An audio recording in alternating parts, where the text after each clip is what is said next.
ರಾಜ್ಯದಲ್ಲಿ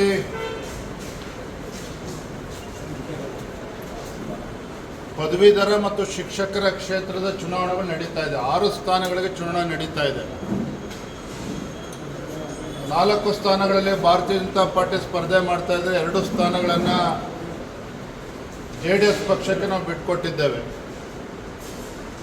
ನಿನ್ನೆ ದಿನ 6 ಕ್ಷೇತ್ರಗಳಿಗೆ ಬಿಜೆಪಿಯಿಂದ ನಾವು ಉಸ್ತುವಾರಿಗಳನ್ನು ಕೂಡ ನೇಮಕ ಮಾಡಿದ್ದೇವೆ. ನಿನ್ನೆ ದಿನ ಘೋಷಣೆಯನ್ನು ಕೂಡ ನಾವು ಮಾಡಿದ್ದೇವೆ. ಈಶಾನ್ಯ ಪದವೀಧರ ಕ್ಷೇತ್ರ ನಮ್ಮ ಅಭ್ಯರ್ಥಿಗಳಾಗಿರ್ತಕ್ಕಂಥ ಅಮರನಾಥ್ ಪಾಟೀಲ್ರವರು ಮೊನ್ನೆ ದಿನ ನಾಮಪತ್ರವನ್ನು ಕೂಡ ಸಲ್ಲಿಸಿದ್ದಾರೆ. ನಮ್ಮ ಪಕ್ಷದ ಮತ್ತೋರ್ವ ಹಿರಿಯ ಮುಖಂಡರಾಗಿರ್ತಕ್ಕಂಥ ಸುರೇಶ್ ಸಜ್ಜನ್ ಅವರು ಕಳೆದ 2 ವರ್ಷಗಳಿಂದ ನಿರಂತರವಾಗಿ ಈ ಕ್ಷೇತ್ರದಲ್ಲಿ ಪ್ರವಾಸವನ್ನು ಮಾಡಿ ಸಂಘಟನೆಯನ್ನು ಮಾಡಿ ಅವರು ಕೂಡ ಒಬ್ಬರು ಆಕಾಂಕ್ಷಿಯಾಗಿದ್ದರು. ಮೊನ್ನೆ ದಿನ ನಾಮಪತ್ರವನ್ನು ಕೂಡ ಸಲ್ಲಿಸಿದರು. ಆದರೆ ನಮ್ಮ ಹಿರಿಯರಾಗಿರ್ತಕ್ಕಂಥ ಸುರೇಶ್ ಸಜ್ಜನ್ ಅವರು ಇವತ್ತು ಪಕ್ಷದ ಹಿರಿಯ ನಾಯಕರಾಗಿರ್ತಕ್ಕಂಥ ಮಾಜಿ ಮುಖ್ಯಮಂತ್ರಿಗಳು ಸನ್ಮಾನ್ಯ ಯಡಿಯೂರಪ್ಪನವ್ರನ್ನ ಭೇಟಿ ಮಾಡಿ ನಾನು ಚುನಾವಣಾ ಅಖಾಡದಿಂದ ಹಿಂದೆ ಸರಿತೇನೆ, ಬಿಜೆಪಿ ಅಭ್ಯರ್ಥಿಯನ್ನು ಬೆಂಬಲಿಸ್ತೇನೆ, ನಾನು ಕೂಡ ಸಹಕಾರ ನೀಡ್ತೇನೆ ಅಂತೇಳಿ ತಮ್ಮ ಸಲ್ಲಿಸಿರ್ತಕ್ಕಂಥ ನಾಮಪತ್ರನ ಹಿಂತೆಗೆದುಕೊಳ್ತೇನೆ ಅಂತೇಳಿ ಇವತ್ತು ನಮ್ಮ ಸುರೇಶ್ ಸಜ್ಜನ್ ಅವರು ತೀರ್ಮಾನ ಮಾಡಿರ್ತಕ್ಕಂಥದ್ದು ನಮಗೆ ನಿಜವಾಗ್ಲೂ ಕೂಡ ಸಂತೋಷ ತರ್ತಕ್ಕಂಥ ಸಂಗತಿ.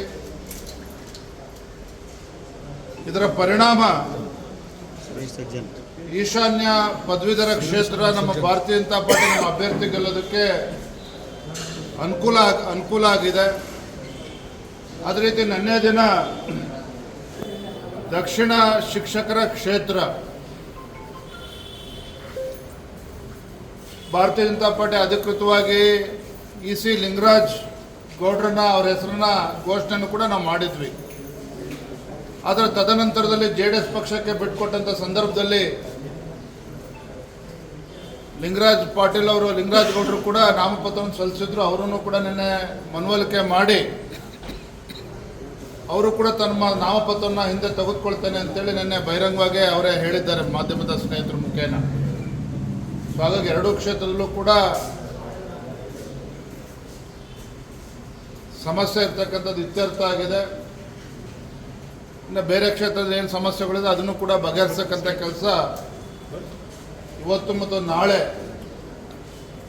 ಬಗೆಹರಿತದೆ ಅನ್ನುವ ವಿಶ್ವಾಸನೆ ಸಂಪೂರ್ಣವಾಗಿದೆ. ಇವತ್ತು ರಾಜ್ಯಾದ್ಯಂತ ಭಾರತೀಯ ಜನತಾ ಪಾರ್ಟಿ ನಮ್ಮ ಮಹಿಳಾ ಮೋರ್ಚಾದ ವತಿಯಿಂದ ಪ್ರತಿಭಟನೆಗಳಾಗಿದೆ ಮತ್ತು ಜಿಲ್ಲಾಧಿಕಾರಿಗಳಿಗೆ ಮನವಿಯನ್ನು ಕೂಡ ನಾವು ಸಲ್ಲಿಸಿದ್ದೇವೆ. ಕಾರಣ ಏನು?